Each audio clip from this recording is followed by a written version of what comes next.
ইতিহাসের অন্যতম বিস্ময়কর বিজ্ঞানী ও উদ্ভাবক নিকোলা টেসলা। তিনি এমন এক উদ্ভাবক এবং বিজ্ঞানী যিনি বিদ্যুতের চৌম্বকত্ব ও বেতার ব্যবস্থার কল্পনা এবং ভবিষ্যৎবাণী করে গেছিলেন বহু শত বছর আগে থেকে। তার আবিষ্কারগুলো শত বছরের মৌলিক অবকাঠামো ভিত করে দিয়ে গেছে। তার আবিষ্কারগুলোর মাধ্যমেও বেঁচে থাকতে তিনি তার স্বীকৃতি পাননি। এসি বিদ্যুৎ ব্যবস্থা, motor, Tesla coil, X ray এবং বেতার বার্তায় এই সব ক্ষেত্রেই টেসলার অবদান ছিল অভূতপূর্ব এবং যুগান্তকারী। হাই ফ্রেন্ড, আমি আকাশ আছি আপনাদের সাথেই। আপনারা চ্যানেলটি সাবস্ক্রাইব করে আমার সাথেই থাকবেন এবং বেল আইকনে ক্লিক করে দিবেন।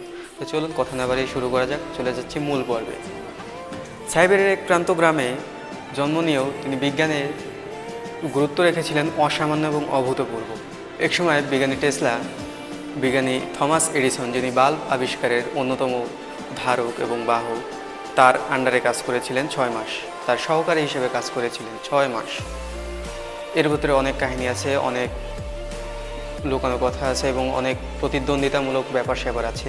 তিনি থমাস এডিসনের সহকারী হিসেবে কাজ করলেও তাদের মতের অমিল থাকার কারণে তাদের কথাবার্তা, তাদের বিজ্ঞানের প্রযুক্তির ভিতরে অনেক অমিল পাওয়া যায় এবং তাদের ব্যবধান অনেক বাড়তে থাকে, যে কারণে বিজ্ঞানী টেসলার অসামান্য বৈদ্যুতিক ব্যবস্থা এবং তার অসামান্য চিন্তাশক্তির মাধ্যমে তিনি এসি বিদ্যুতের আবিষ্কার করে ফেলেন।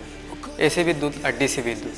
থমাস এডিসন বিশ্বাস করতেন ডিসি বিদ্যুতের উপরে এবং টেসলা বিশ্বাস করতেন তার এসি বিদ্যুৎ। তো চলুন দেখে নেওয়া যাক এসি বিদ্যুৎ এবং ডিসি বিদ্যুৎ কি। ডিসি বিদ্যুৎ হচ্ছে আজকাল বর্তমানে যুগে যেসব ব্যাটারি চালিত জিনিসপত্র, যেসব চার্জার জাতীয় জিনিসপত্র এবং একমুখী যেসব বিদ্যুৎ ব্যবস্থা, যা আমরা বিভিন্ন সময় বিভিন্ন মাধ্যম থেকে ইলেকট্রিক থেকে চার্জ দিয়ে নিই। আর এসি বিদ্যুৎ ব্যবস্থা হলো বিভিন্ন ট্রান্সমিটারের মাধ্যমে দূর থেকে দূর প্রান্তে বিদ্যুৎ পৌঁছে দেওয়া, যেগুলো আজ পুরো পৃথিবীর মধ্যে চলতেছে। ডিসি বিদ্যুৎ ব্যবস্থা খুব বেশি দূরে নেওয়া যেত না এবং তা কিছু পরপরেই তার গতিসীমা কমে আসতো এবং সাপ্লাই কমে আসতো। কিন্তু এসি বিদ্যুৎ ব্যবস্থা বিজ্ঞানী টেসলা যেটি আবিষ্কার করেছিলেন, এসি বিদ্যুৎ ব্যবস্থা, সেই এসি বিদ্যুৎ ব্যবস্থা আজ বর্তমানে পুরো বিশ্বে চলতেছে। ট্রান্সমিটার, বিভিন্ন আমরা যেই খাম্বা দেখি বা খুঁটি দেখি, বৈদ্যুতিক পিলার, তার উপরে যে ট্রান্সমিটার থাকে, এটা ট্রান্সমিটারের মাধ্যমে দূর থেকে দূরান্ত পুরো পৃথিবী জুড়ে ছড়িয়ে আছে এই বিজ্ঞানী টেসলার এসি বিদ্যুৎ ব্যবস্থা। এটি বিজ্ঞানী টেসলার এসি বিদ্যুৎ ব্যবস্থার যুগান্ত। বিজ্ঞানী টেসলা এই এসি বিদ্যুৎ ব্যবস্থা আবিষ্কারের মাধ্যমেই বদলে দেয় বিদ্যুৎ ইতিহাসের এবং বিদ্যুৎ বিশ্বের পুরো বিদ্যুৎ ব্যবস্থা। জীবনের শেষ ভাগে নিঃস্ব হলেও তার মৃত্যুর পরে তিনি আধুনিক যুগে এবং তার মৃত্যু পরবর্তী সময়ে হয়ে ওঠেন অসামান্য বিজ্ঞানী এবং অসামান্য উদ্ভাবক হিসেবে তার পরিচিত ফেলতে থাকে এবং ছড়াইতে থাকে, যদিও তিনি জীবদ্দশায় সেগুলো পাননি। 1886 সালে থমাস এডিসনের সহকারী হিসেবে তিনি যোগদান করেন এবং তার সাথেই দীর্ঘ 6 মাস মতো তিনি সহকারী হিসেবেই কাজ করেন। কিন্তু তাদের মতের অমতে, যা আগে আমি বলেছিলাম, তার মতের অমতে এবং তার থমাস এডিসন ছিল ধূর্তবাজি একটা লোক এবং একজন ব্যবসায়ী লোক, ধূর্ত ব্যবসায়ী। তিনি তার পরিকল্পনাতে বিজ্ঞানী টেসলার অসামান্য কার্যকলাপ দেখে মুগ্ধ হয়েছিলেন, কিন্তু তাদের মতের অমিলের কারণে তিনি বিজ্ঞানী টেসলার সাথে 2 নম্বরই করেন। বলতে গেলে 2 নম্বরই বলা যায়, 2 নম্বরই করে ফেলেন এবং পোল্টি নিয়ে নেন এবং এগুলো দেখে বিজ্ঞানী টেসলা অনেক মনক্ষুণ্ণ হন।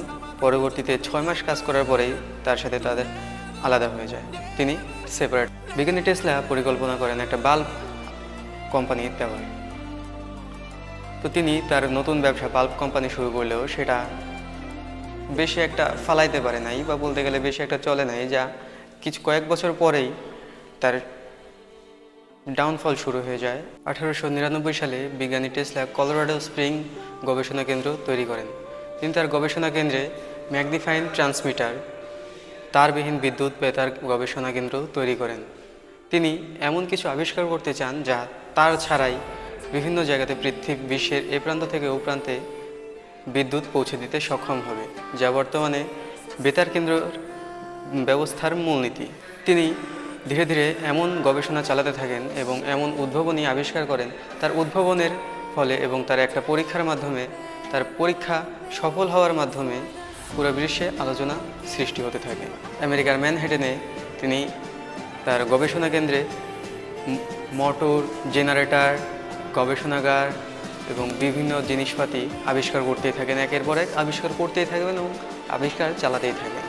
থমাস এডিসন ডিসি বিদ্যুৎ ব্যবস্থার প্রবর্তক ছিলেন এবং টেসলা এসি বিদ্যুৎ ব্যবস্থার প্রবর্তক ছিলেন। টেসলা তার এসি বিদ্যুৎ ব্যবস্থায় যখন ব্যাপক সাড়া দিতে থাকে এবং পুরো বিশ্বজুড়ে তার আলোড়ন তৈরি হতে থাকে, পুরো আমেরিকা জুড়ে তার বিদ্যুৎ ব্যবস্থাকেই বেছে নেওয়া হয়, ওই সময় থমাস এডিসন রাগে মাগে এবং থমাস এডিসন যখন দেখতেছেন তার ব্যবসায় বড় আকারে লস হইতেছে এবং এসি বিদ্যুৎ ব্যবস্থা অনেক অগ্রগতি হইতেছে, তখনই টেসলার বিদ্যুৎ ব্যবস্থায় এসি বিদ্যুৎ ব্যবস্থায় তিনি বিভিন্ন ধরনের অপপ্রচার চালাতে থাকে। কিন্তু তারপরেও বিজ্ঞানী টেসলার আবিষ্কারে এসি বিদ্যুৎ ব্যবস্থা বিভিন্ন দিকে সাড়া ফেলতে থাকে এবং সেটা সফল হয়। 1893 সালে শিকাগো বিশ্বমেলা হয় এবং বিশ্বমেলাতে তৎকালীন আমেরিকার প্রেসিডেন্ট একটা বাটমে ক্লিক করেই পুরো একটা শহর জুড়ে একটা বাটমে ক্লিক করেন, যার ফলে পুরো শহর আলোকিত হয়ে যায়, যা ইতিপূর্বে কোনো বিশ্বের কোনো জায়গাতে ঘটেনি এবং কোনো জায়গাতে দেখা যায়নি।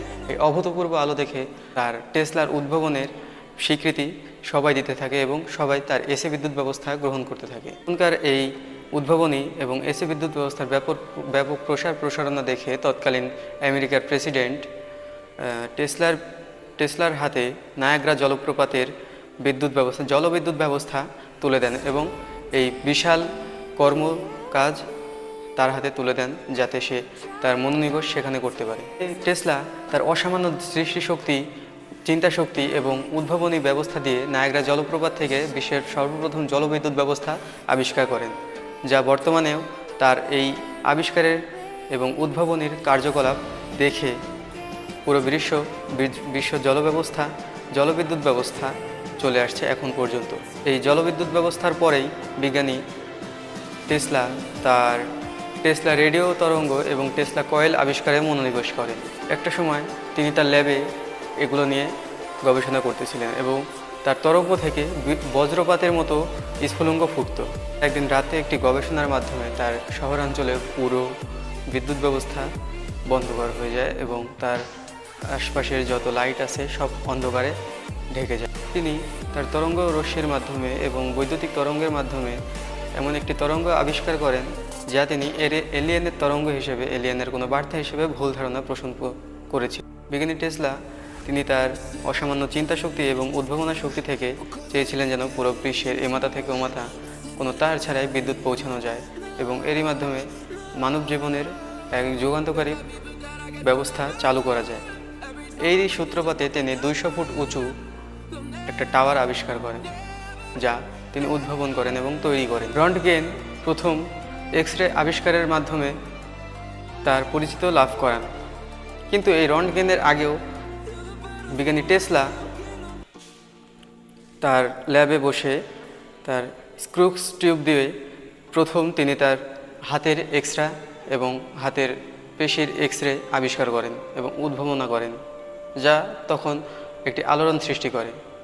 কিন্তু রন্টগেন এটি আবিষ্কার করার পরে সরকারিভাবে অনুমোদন পায়। পরবর্তীতে এক্স রে নিয়ে বিজ্ঞানী টেসলার বিভিন্ন ধরনের ভুল ধারণা তৈরি হতে থাকে এবং ভুল কথাবার্তা ছড়িয়ে পড়ে। তারপরেও বিজ্ঞানী টেসলাকেই এক্স রে মেশিনের বা এক্স রে উদ্ভাবনের জনক হিসেবে ধরা হয়, উদ্ভাবক হিসেবে ধরা হয়। এক্স রে মেশিনের পরে তিনি এমন একটি উদ্ভাবনে মনোনিবেশ করেছিলেন যেটির নাম ডেথ রে। এই ডেথ রে এমন একটি রশ্মি, তিনি এটি সম্পর্কে ধারণা দিয়েছিলেন, তারপরেও তিনি এগুলো নিয়ে কোনো বড়সড় আকারে কোনো কিছু করতে পারেননি, বা যা শুধু তিনি ধারণাই দিয়েছিলেন যে এই ডেথ রে রশ্মি দিয়ে দূর থেকে শত্রুকে ঘায়েল করা যেতে পারে এবং মৃত্যু পর্যন্ত ঘটানো যেতে পারে, যদিও তিনি এ সম্পর্কে বিস্তারিত বলতে পারেননি। টেসলা বিজ্ঞানী হিসেবে অসামান্য চিন্তাশক্তি এবং তার কৌশলগত দিক থেকে অসামান্য হলেও তিনি ব্যবসায় বেশি একটা টিকে থাকতে পারেননি বা তার বিভিন্ন সময় বিভিন্ন ব্যবসায় লস খেতে হয়েছে। এরই মাধ্যমে বিজ্ঞানী টেসলা শেষ বয়সে একেবারে নিঃস্ব অবস্থায় পড়ে যায় এবং তার মাথায় অনেক ঋণ হয়ে যায়। 1943 সালে 86 বছর বয়সে তিনি আমেরিকার একটি হোটেলে নিঃসঙ্গ অবস্থায় মৃত্যুবরণ করেন। তখন দ্বিতীয় বিশ্বযুদ্ধ চলাকালীন তার এই মৃত্যুর খবর কোনো খবরপত্রে, কোনো সংবাদ মাধ্যমে প্রকাশিত হয়নি। এত বড় একটা বিজ্ঞানী মৃত্যুর খবর তখন জাস্ট এই ওয়ার্ল্ড ওয়ার টুর কারণে প্রচারিত হয়নি, কোনো প্রসার প্রচারণা হয়নি। টেসলার অবদান হিসেবে 1952 সালে টেসলা জাদুঘর তৈরি করা হয়। টেসলার নামে পুরস্কার বিতরণী অনুষ্ঠান শুরু করা হয় 80 থেকে 1990 সালে, এবং তার পরবর্তী সময়ে টেসলার এই বিভিন্ন ধরনের আবিষ্কার নিয়ে এবং উদ্ভাবনী চিন্তা শক্তি নিয়ে বিজ্ঞানীদের মধ্যে বিভিন্ন ধারণা পোষণ হতে থাকে, বিভিন্ন উদ্ভাবনী চিন্তা শক্তি আসতে থাকে এবং বিভিন্ন বিজ্ঞানী তাকে অনুপ্রেরণা হিসেবে কাজে লাগাতে থাকে। তার প্রসার প্রসারণা বৃদ্ধি পায় তার মৃত্যুর পরে। 1913 সালে টাইম ম্যাগাজিনে বিশ্বে 100 শক্তিশালী এবং চিন্তা শক্তি, উদ্ভাবনী শক্তির মানুষের মধ্যে তার স্থান হয়। বন্ধুরা, এর মাধ্যমে শেষ করছি আমার আজকের এই পর্ব। আপনারা যদি বিভিন্ন ধরনের এরকম অনুপ্রেরণামূলক এবং জানা অজানা তথ্য জানতে চান, অবশ্যই আমার চ্যানেলটি সাবস্ক্রাইব করে আমার পাশে থাকবেন।